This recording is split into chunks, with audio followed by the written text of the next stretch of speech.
Hi, and welcome to the DimensionU web-based games tutorial for teachers.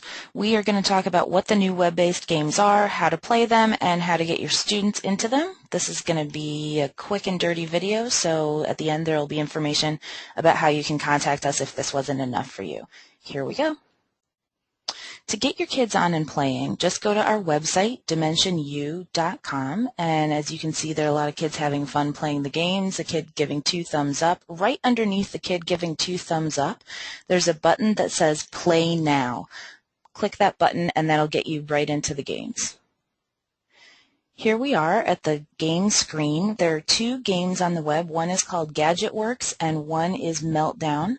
We're going to start with Gadget Works because that's the one you haven't seen before. Just press that red button that says play. And here we go. It's telling us unknown player. That's because we haven't signed in. We'll talk about signing in later, but anyone can come on and play without signing in, and this is how you'll want to test out the games. Right underneath unknown player, it says welcome to Gadget Works, and under that is the button that says play game. So we'll click that and go on to play the game. This first screen is where you get to choose your curriculum. It's very, very similar to choosing a curriculum in the desktop games, except that the grades are numbered instead of lettered. So we're just going to leave it on the default here, grade 3, number and operations, and skill random mix. Now you'll notice that there is a help screen there that says welcome to Gadget Works. Select your curriculum to start playing, and then the students have to click OK. There are help screens like this all over the game, so any kid can play these web games without having to have teacher guidance. They're meant to be played at home, not in the classroom, so they have the guides there right for the kids, so they shouldn't have any problems learning how to play the games.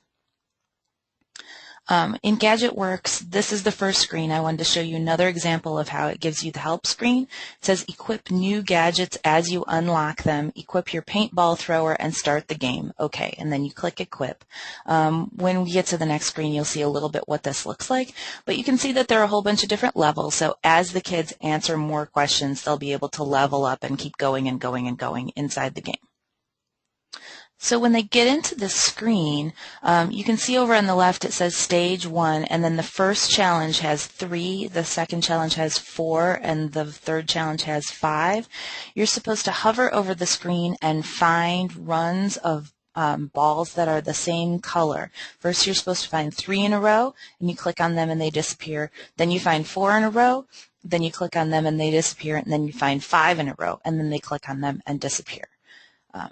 Once we've gone to that level, then it gives us a question. So here's the question after 3 of those clicking. What's another way to write 6 plus 6 plus 6 plus 6? And as adults, we know that the answer is 4 times 6, so that's what we'd click on. We would get credit for our answer, and then we'd go back and we'd have to find 3 more sets of balls to click through. So the game is pretty simple. As you go along, you get more challenges inside the game, but after every 3 times you click, you get another math question, and you level up, and the only way to get points is to answer the questions. So that is Gadget Works. Now I'm showing you a little bit of Meltdown. I'm assuming that if you've been using the desktop games in the classroom, you're probably familiar with the basic concepts of Meltdown. When you come into this web version of Meltdown, students can choose whether they want to play alone or whether they want to play with other students online.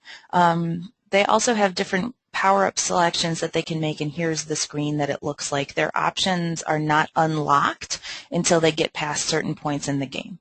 So the first time they get to choose the goop shield. As they keep going, they get more and more and more power-ups inside the game that keeps them coming.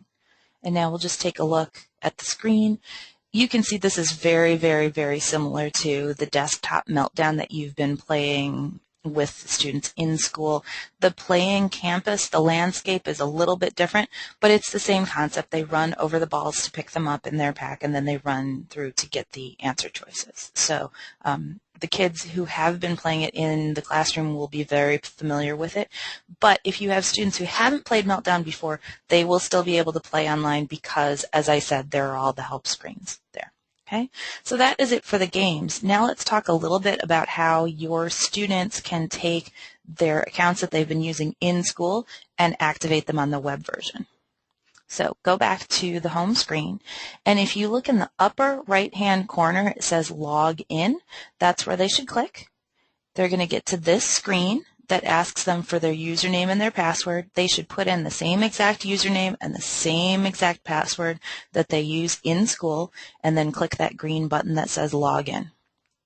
Once they get there, this is what they're going to see. This is the exact same screen we saw before when we did not log in, except up at the top it says welcome back, and then that's the game name that I used of my tester for this. It's exactly the same to play, except when the kids sign in, it's going to keep track of their scores. Now bear in mind that the kids can play as much as they want to without signing in, but if they don't sign in, it's not tracking anything that they do, and it's also not going to hold on to any extra power-ups they get or anything else in their account. So encourage your kids to sign in with their accounts, especially if they're going for the tournament. Okay, now if the kids click Edit Profile, they are going to be asked to upgrade their account for free. This is the screen that they will see. It will ask them for their age and their grade and their state. Now, if they already have accounts with us, these are really just confirmations that the grade and the state that we have listed is the same, so it's not really new information. They can put in their age, their grade, and state, click Sign Up, and then their account will be upgraded. Once you have an upgraded account, then you get the choice to pick your game name on the web version and also to pick a pre-selected avatar.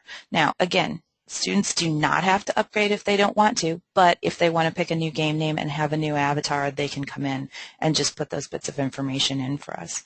And that is it. Once they're signed in, they're ready to go. They can play on the web at home or at school. They can play on the desktop version at school. If they want to download the desktop at home, they can. But we're loving the new web-based games because kids can just hop in, hop on, and hop off from whatever computer they're on, even if they don't have the rights to install.